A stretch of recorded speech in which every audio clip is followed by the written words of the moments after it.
of you guys are like, when you go traveling or you're walking around or whatever, you hate using directions, or you're kind of hanging out with people, or you don't look at like labels or warning signals. Like maybe you're taking like some pills, you got a migraine, and you just pop whatever you feel like's okay. Well, the interesting thing is I'm one of those types of people that doesn't, I don't really care about directions very much. I'm like, oh, let's just go with all about the adventure, all about let's just kind of like fly by the seat of our pants, and we'll kind of go with it. And then same with like warnings, if you're looking at like different things. I found different warnings I thought were kind of interesting that come on different products, like hair dryer. I don't know if you guys have actually read those things that they actually put on the side. Well, I just want to share with you guys a couple that I came across. Well, Blanket from Taiwan says this. It says not to be used for protection from a tornado, just in case you're wondering. Another thing, on a helmet-mounted mirror used by U.S. cyclists says, remember, objects in the mirror are actually behind you.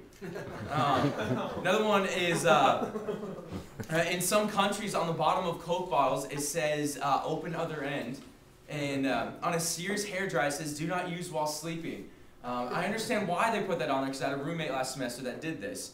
On a bar of Dial soap, it says directions. Use like regular soap. Okay, awesome.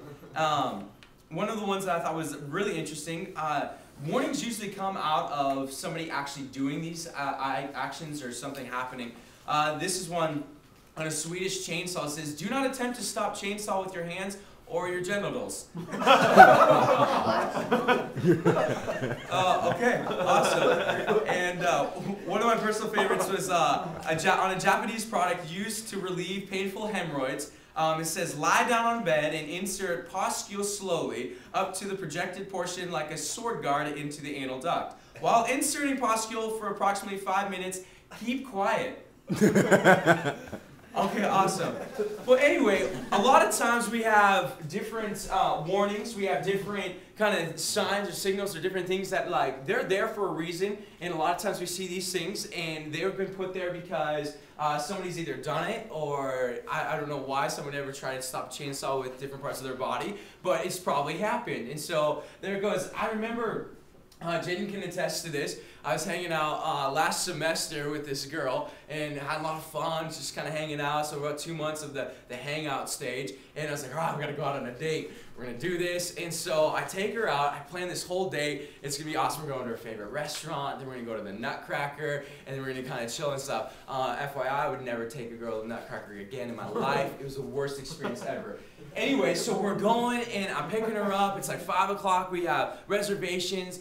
Well, I didn't really account for like the traffic. I thought it'd be about a half hour to get downtown Seattle and stuff. So I have all the directions in my phone. I got the sick little like ability to have the GPS already on there. And so we're cruising. And it takes about an hour to get downtown, so we missed our reservation. So I'm like, okay, that's fine. We don't need to eat. So I'm like, just having small talk. We're like, hey, and I'm kind of driving around and trying to find the theater where the play's going to be at. So on my phone, I have it, and I don't really understand the directions, and so I just look at the map that's there. And on the map, it just shows, okay, go down this one road, and you can make a left, and then you can kind of get to the theater. Well, I get on this road, and it ends up to be a highway. Well, the highway you can't turn left off of. It's Highway 99. I don't know where I'm at. So we're kind of driving, and I'm like awkwardly like looking around, trying to figure out, I got to turn somewhere. I can't find this out. And then we go across this bridge, and then I like turn around. Well, it's at that point. She's like, Ryan, where are we going? And I'm like, oh, yeah, it's a surprise. I'm gonna surprise you and stuff. And I'm getting nervous, and I'm looking at my phone frantically. And so we start heading back. She's like,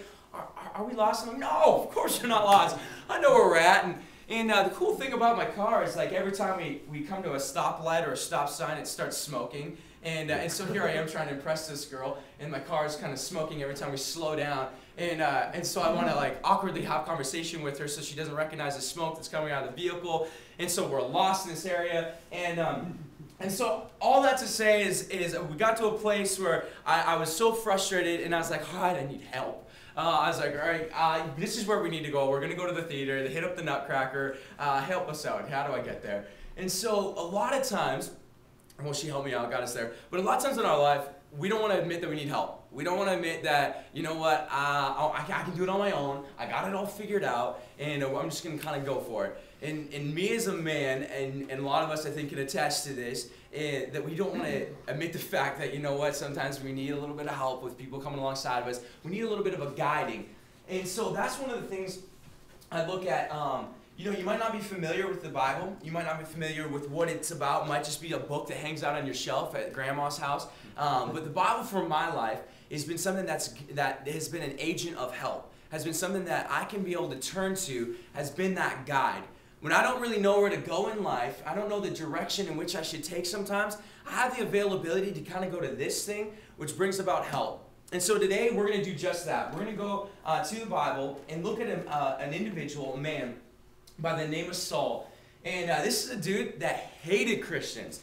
He absolutely detested Christians. And that might be where some of you guys are at. You're like, I'm not a big fan of the church. I'm not a big fan of Christians. I had a lot of bad experiences with it. And very similar with Saul, where he came against them and he was like, dude, I'm not about these guys. So where do we go? He'd go house to house. Him and his cronies were kicking it. They'd even go house to house, pulling out people, throwing them in jail. And they're like, they are not liking Christians at all.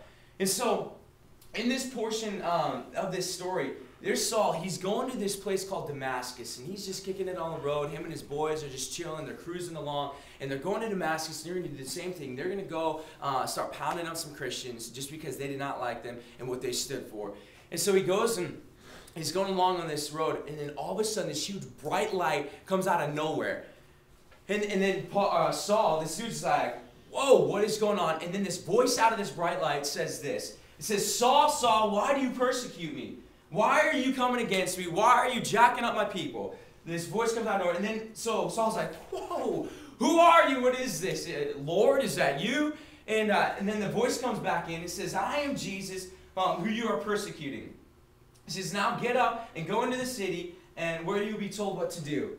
Okay, sometimes I got to look at this. I'm like, if I was in that situation, here I am just kicking it, going along, and just on this road, and there's this huge bright light that blinds me, and then this voice comes out of nowhere, and it starts to tell me what to do, and it's like, hey, yo, I think that would grab my attention. And so it continues on. We're here, Saul is kicking it with him and his guys, and the guys that were with him were freaked out. They were speechless, it says. And so they take him, they're guiding him to the town. They take Saul, who's now blind, can't see, take him to the town. Well, fast forward the story a little bit. Now, God kind of is talking to one of his buddies, this guy named Ananias, and so he's like, hey, Ananias, you know what? There's going to be this guy coming that I want you to go, and you're going to place your hand on him, and you're going to heal him. Well, Ananias kind of freaks out. I kind of look at this, and Derek, don't take this offensively, but think of this as like, okay, so God comes to Derek and is like, hey, I want you to go lay your hands on this KKK member. He's the leader of this, this kind of group. Because that's the perspective of what's taking place. Here's somebody that's persecuting and completely coming against Christians. But yet, now God kind of appears to this guy, and Ananias is like, all right, that's the exact same guy I want you to go to. Somebody that can potentially put you in jail, that can physically harm you. And so he's like, and Ananias is a little tripped out by this. So we go a little bit fast forward in the story. And Ananias is like, God, are you sure? He's having this conversation, this dialogue with God. He's like, are you sure you want me to do this? This is what God responds to. He said, go. This man is my chosen instrument to carry my name. I have chosen this guy to be able to do that. Before we go on a little bit farther, on this last Sunday, I had an opportunity to be able to interview some individuals. I was up at Everett, and right after church, I was able to just I went around and I had made this little popsicle stick cross. And I asked people, I said, what does the cross mean to you? What does that kind of represent? And here's some quick interviews of people on the street. And some of it's hard to hear, but hopefully it will make the point.